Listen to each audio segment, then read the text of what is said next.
I use the expression, life will present you with people and circumstances to reveal where you're not free. So at that moment, it had nothing to do with the coach, but it was part of the karma of your soul's journey on this planet was to reveal where you weren't free, right? In this case, we could argue the lack of freedom was in self-expression, that you wanted, no, I'm going to stay in the game. But what I hear more than anything, which is, I hope, going to give you so much freedom, is what you weren't allowing for was your humanity, right? Meaning that you were 17, you responded in a way that was totally appropriate to who you were at that moment, right? Yeah. Now, you've grown, you matured, you've obviously super articulate and educated, you've studied, so you could look back in hindsight and go, oh, I should have done this. But when we should all over ourselves, what we're actually denying is our own path, our own history. Yeah. Because again, what happened at that moment couldn't have happened any other way. Why? Because it didn't. Yeah. Absolutely. One of my favorite quotes that I use. Absolutely. I love that as well. I tell that to people too. Right. Yeah. But I want you to embrace it, right? Because there's a lot here for you. You've got a massive heart, right? You're like really, like you're so giving, you're so loving. But there's a little veil that is the eye that hopefully here we can chip away a little bit of surrender. Who cares so much? It's behind your eyes. You can see it. You can feel it.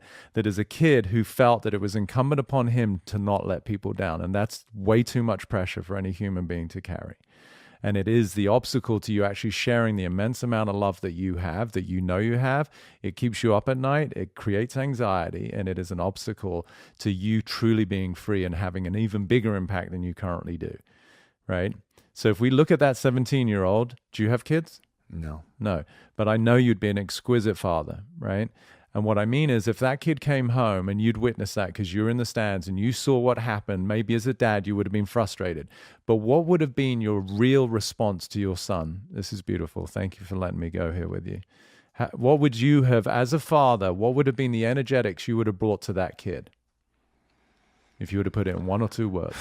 I mean, it would have probably been even a wordless, just a hug. What would we have seen? Yeah, it would have been a hug. It would have been an expression of love, and I probably would have acknowledged, like, man, that was some bullshit. You would have had him. Yeah, I mean, I wish she would have believed in you because I believe in you. Yeah, but it wouldn't have been judgment. No, it would have been no judgment in how I would have responded to my son. Beautiful. And what has been the energy you've had of that moment? For lots of judgment. A lot of judgment, right? So now, just because you referenced this earlier, when Jesus is stumbling with his cross, I would assert what we've just revealed is your equivalent. Yeah.